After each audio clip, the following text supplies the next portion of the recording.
What is up, YouTube land? We're back with more Metroid Prime 3. We're getting kinda near-ish the end-ish. Should be just this down one more.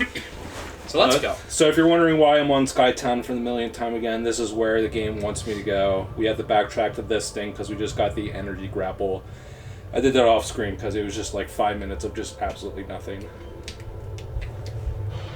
Isn't that always the best? 5 minutes of absolutely nothing. Ooh, look at this. Yeah, and because the middle platform isn't here anymore, because we dropped it with a bomb, it's even more annoying to backtrack this area now. This is definitely the area I recognize the most. Yes. In this game. I just wish they didn't make you go through it 10 trillion times. They were probably pretty impressed with this grappling part, and they were like, yeah, we got this.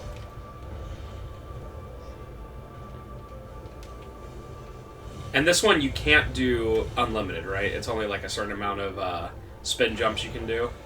It is 5. As long as, if you hit like a wall,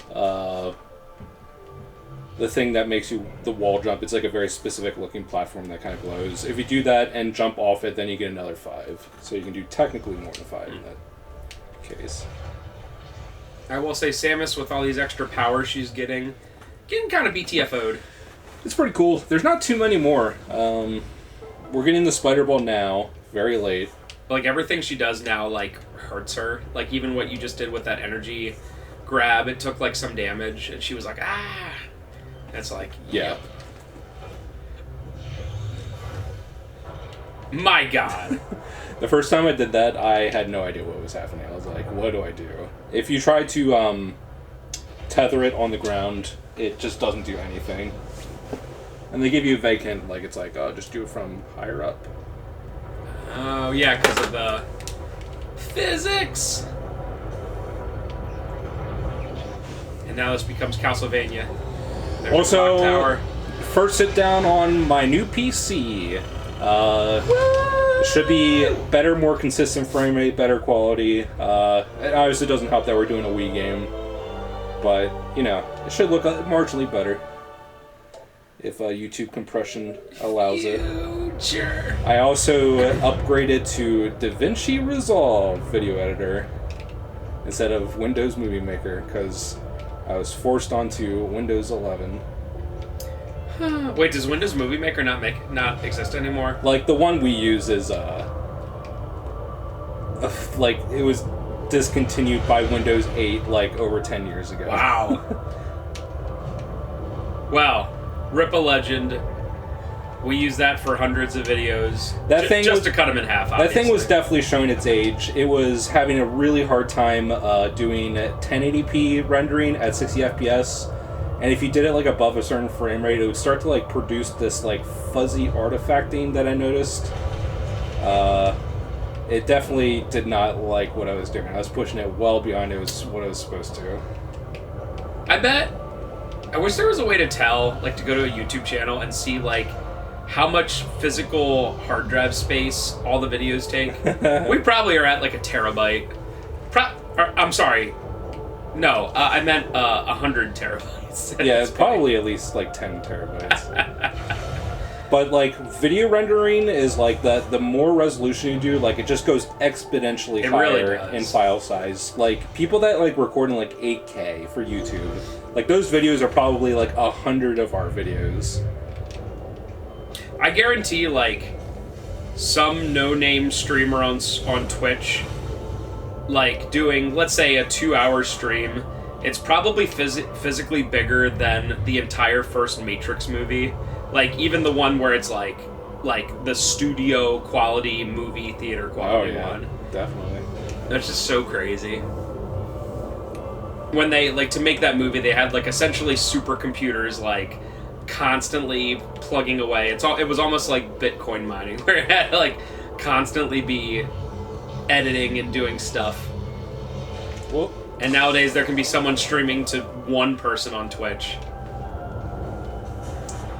That's probably, like, it sucks, and we're not helping YouTube, but I don't care about YouTube. I also don't care about Twitch because it's owned by Amazon, but It's probably people that are streaming to less than X amount of people are probably the thing that's making Twitch like unsustainable monetarily. Like if I wasn't doing anything wrong TOS wise, I could just get on Twitch and stream to literally no one and do it at 4K, 8K, whatever my PC could do, and I could stream for 12 hours and get literally 0 people watching. Yeah, and apparently, I sent Spencer like a YouTube short. I don't know if you watched it. I did. But like, apparently, like watching like for one viewer or like just like a few thousand viewers for like a hour or like an 8-hour stream to like 8,000 people costs like Twitch servers like almost $10,000 just for that. It's like, holy crap. Even with all like people that have like a million billion subs, it's like that's probably like breaking even. Right. And so just imagine somebody who's like, well, I guess if you're streaming, it's kind of like if a tree falls in a forest. If you're streaming and no one's watching it, does it cost them any money? I'd imagine that like streaming it. I would imagine that more people watching it makes it cost more. Right, that makes sense. But it's probably not nothing if you stream to no one. Yeah, because it's got to be doing something. That I watched that video. I forget that guy's name, but he's been in a lot of hot water recently. His name is like Pirate something. He is such he is the most unlikable like egomaniac. What's his name again? Pirate Software. Pirate Software. Do you know what he's in quote unquote trouble for recently? What? Okay, this is so stupid. So World of Warcraft has a he made like people die on the permadeath. Yeah, on the permadeath thing. And he was like, all right, let's go in there, and he was the healer or whatever. It was just more that he would just not admit that he did anything wrong. Yeah, and when he clearly did stuff wrong. For people out there, he was in a permadeath server, and he was like the healer. I don't know anything about WoW, but he was the healer. And they were going in there, and they had a plan, and when things got a little spicy, he just left. Like, he was the healer and he just left, and like, I don't know if everyone died, but like other people died in a permadeath. I think in the party 2 other people died.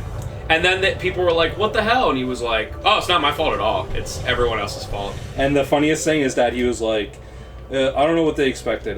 It's just, you have to, it's every man for himself. Like, they clearly knew the risk, and I was not going to risk myself for that. But isn't that part of a guild or whatever? And then they pulled up, like, old clips of him. Like, not even that old. Like, 6 months, a year old, of him saying the complete opposite. It's like, you got to be a team player. You got to do call-outs, and, like, no matter the situation, you got to be there for your team. You can't pull out. And it's like, okay. I don't know why. Like, it's so weird. Like, the YouTube,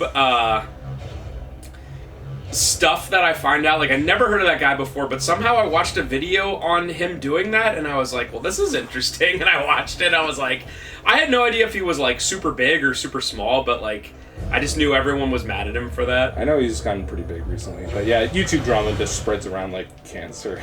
I saw RJ at the store watching a video from, was it Linus Tech Tips?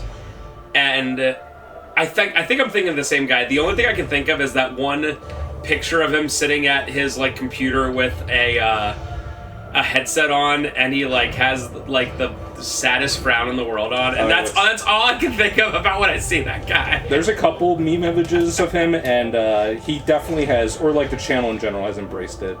That's cool. There's one where like he's just looking at the camera really weirdly. Like the camera makes his chin look ginormous, and that's definitely been like a thing I've seen like a bunch of times in the videos, just like making fun of it, like it being like the desktop wallpaper while they're like testing a PC or something.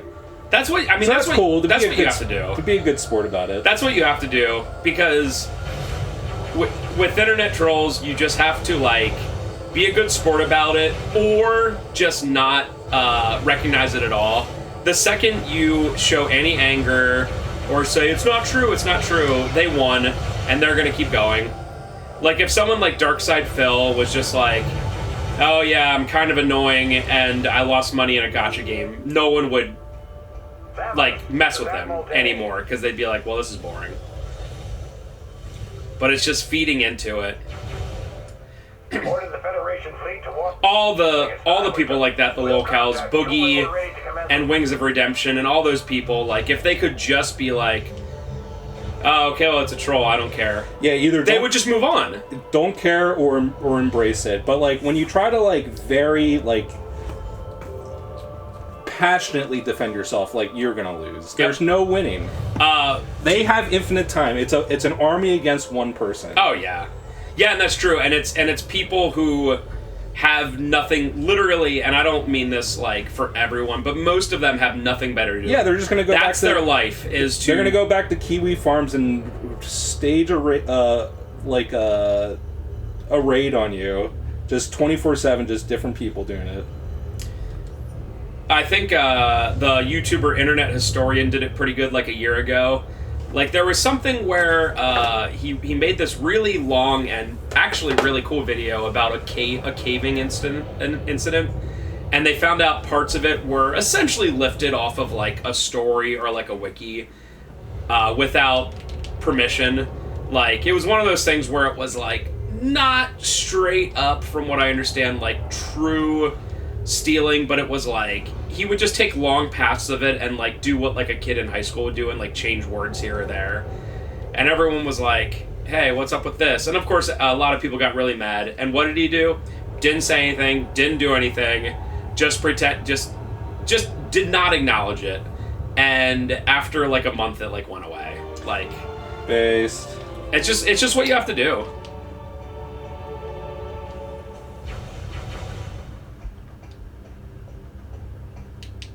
Yeah, Kiwi Farms is, like, literally worse than the people they follow. I think it's worse than, like, 4chan times 100. Oh, yeah, because at least 4chan's pretty funny about certain things. Maybe less nowadays, but, you know, when they would find someone to, like, troll, it would usually be pretty funny, but, yeah.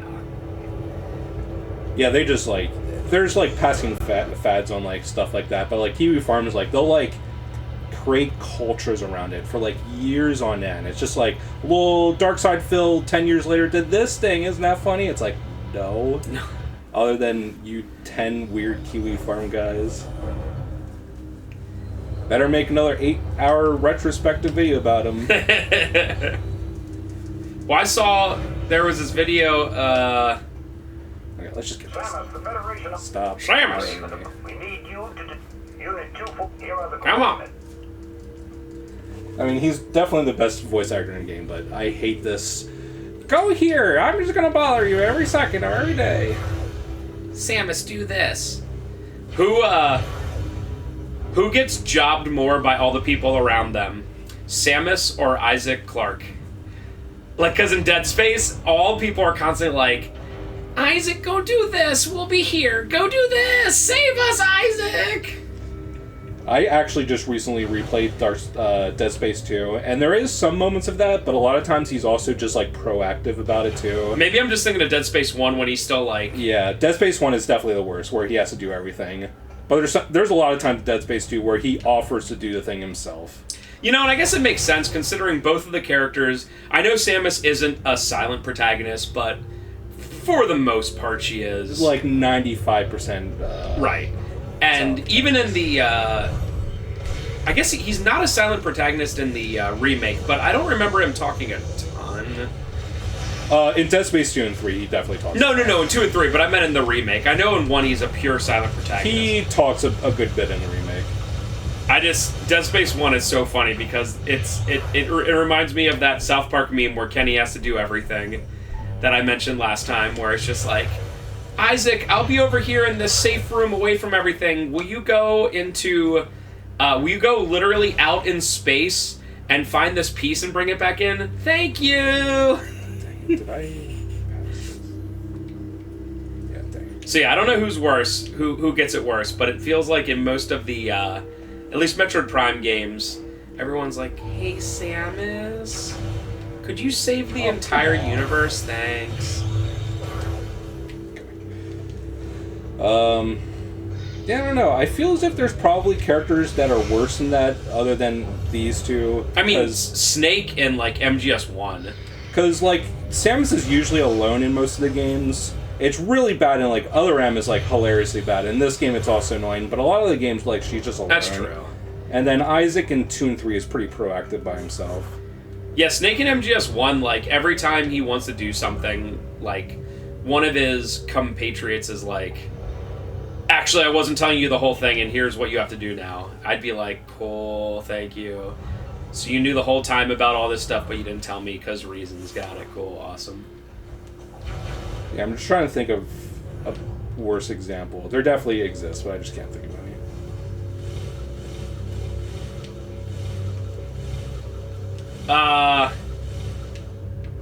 Kind of the...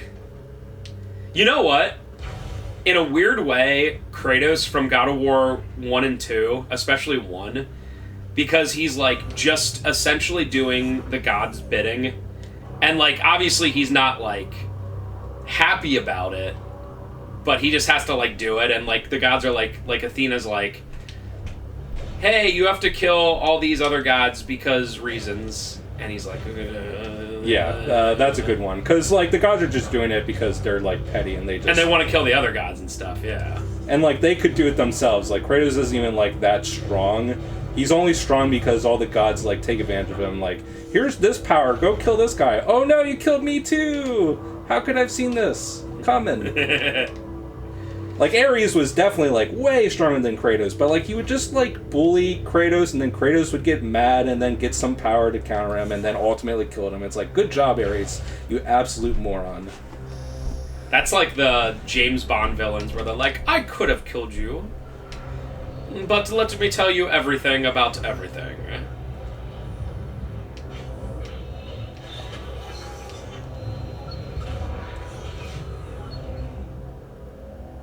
I forget which movie it's from, the James Bond movie, but I've never even seen the movie, but I constantly think of when James Bond is strapped down on a table and, like, the laser's about to kill him. He's like, sure, you expect me to talk?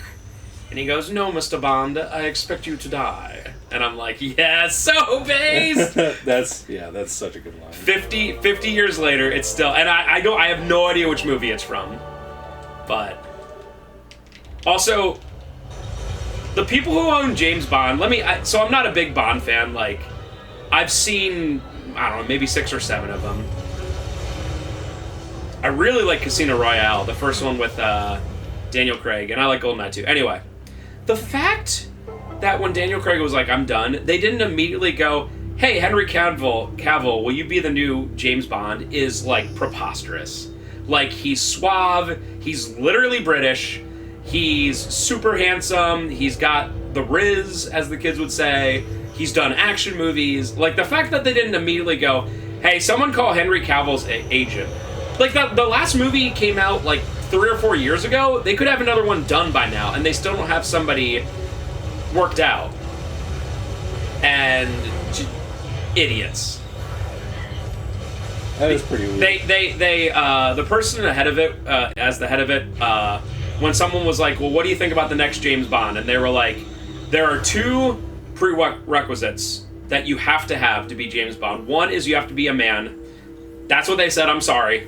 I'm surprised. And I would have figured they would have been like, it has to be a woman. And 2, they have to be British. Like, actually British. So a British man. Black, white, whatever. But you have to be a British man. And I was like, okay, Henry Cavill, British man. Literally British. Sign him yesterday. Sign him 3 years ago. What are you doing? Nope. Literally. Henry Cavill is like kind of a late gamer, too. Maybe he was just like, meh, I don't want to. I want to make a Warcraft series. You want to be like... And spend $500 million of Amazon's money. I think he wanted to do like a Warhammer series, and he also... Oh, yeah, Warhammer. I'm sorry, Warhammer. And he was obviously... Gerald, I think. I don't know anything about Witcher. Yeah, me either. But he was that, and then he left because that production was a complete crap show. Of people that literally hated it, the source material and the games. It's like, cool. Very cool. I'm glad that showrunners are just like, I hate this, let's change it. But why are you the showrunner of this thing, then? Yeah, he stuck with it longer than he should have. Because they were like, the final season he was in, essentially, I think the girl's name is Siri. From what I understand, the entire thing was like, when Geralt was on screen, he was pulling a Poochie, and he was like, "Where's Siri? How can I get to Siri? I wonder what Siri's doing." And it's like, okay, you can, like, he's the main character, like, of this series. I know in the later Witcher books, from what I understand, Siri becomes the main character, but she is not at this point. So, just do it. Just do it! I would be so mad if I was a fan of something like that and I was in it and they were like, and he was like, based on the source material, I think, and they're like, oh, we don't like the source material, so we're gonna change it. Alright? Okay. So in this one, you're gonna job to someone who's 1/3 your size? In the, dude. In the newest Captain America movie, which obviously is not getting, like, glowing praise at all. I mean, it had, like, 3 major reshoots, which is, like, crazy. Anyway, there's this one character who is literally like a 4'11", 90-pound woman, and her character is like a Black Widow, beating up people like literally twice her size, and I'm like, you can have like some sort of like there can be some things that are like somewhat unbelievable if like you explain it, like Steve Rogers was like a really skinny dude, and then he got the super soldier serum, and then he's like super strong and whatever, but it's like your suspension of disbelief is so ridiculous for like just seeing like the smallest woman humanly possible taking down like 4 armed 250-pound guards. It's like, I'm sorry. Come on! Come on! Are you kidding me, dude? Trevor was trying to waggle so hard. Now I have to do that all again!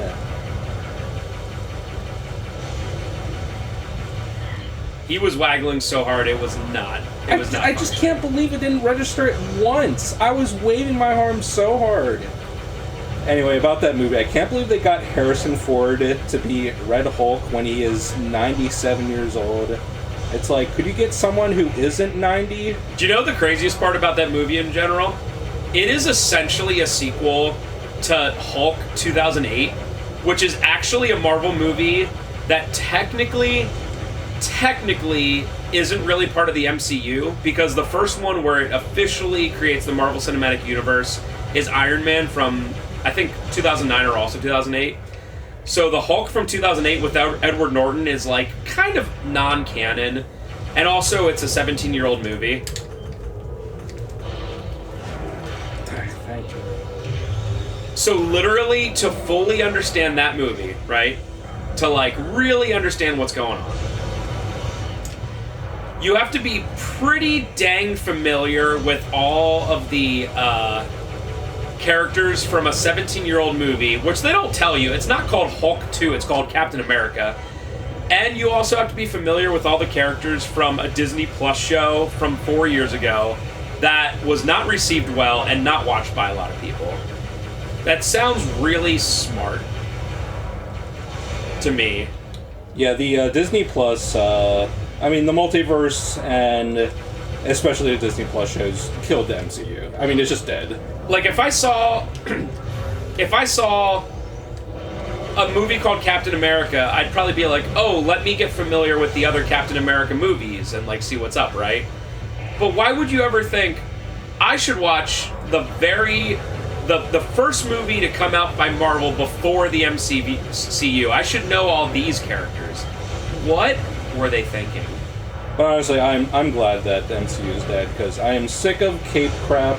I'm sick of Disney making money. I just want it all to burn. Well, they're about to lose a lot of money in like a week, because that Snow White movie comes out. That's good. And I hope that kills. Yeah, Disney. I mean, it's not ever. Disney killing all their legacy IP movies just to make a quick dollar. That the Lion King's like remake is just the worst thing ever made, and that pathetic sequel that they made just to cash in on it is just. I think it's so unimaginative. It's so ugly. It's so talentless. I hate everything about it. I just want modern Disney to die. And I wish that stupid Disney millennials would stop giving them money to crap on their childhood. It's like, just stop going to these movies. You don't even like them.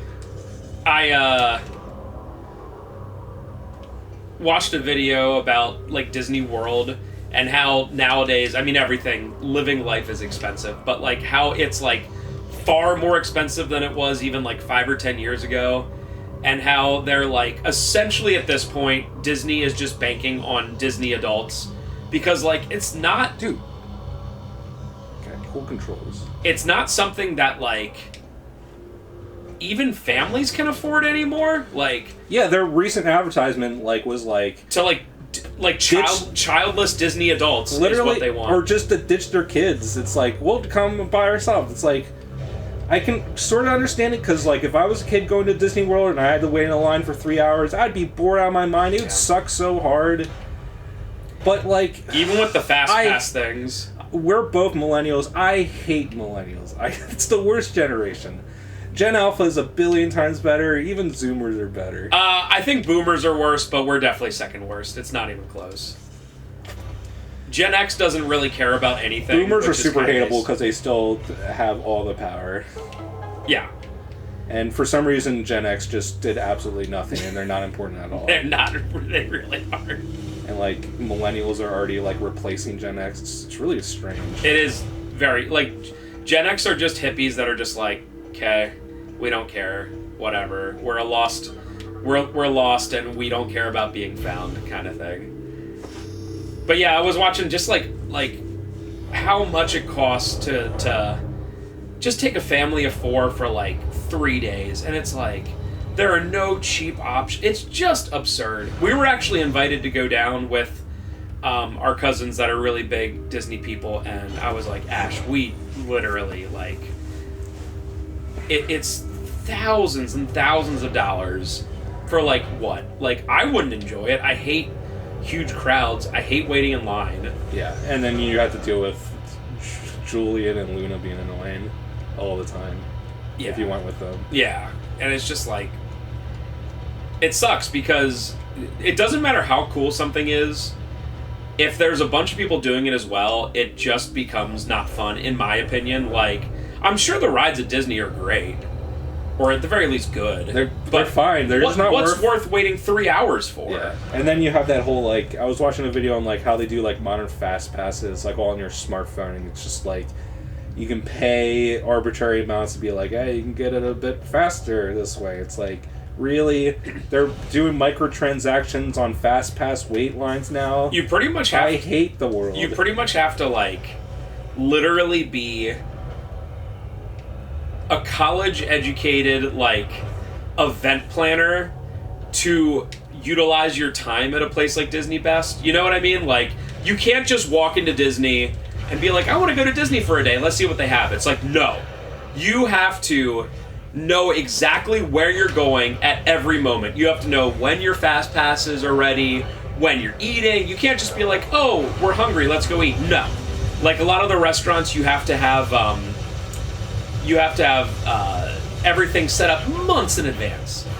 So literally, it's almost like you have to go to a TripAdvisor for like just to enjoy Disney World. It's like, how is that fun? The answer is it's not. It's not, unless, I don't know. For some reason, everything's expensive, but everyone travels like 5 times a year anyway, which congests everything. Oh, we have neighbors across the street that Ferris goes to school with, and they literally go to Disney like twice a year, and I'm like, man, like, I'm sure they're in the nicer part of the neighborhood, like, the streets across from us are really nice houses, but I'm like, it's like when Patrick Bateman says, show us Paul Allen's card, show us their credit card statement.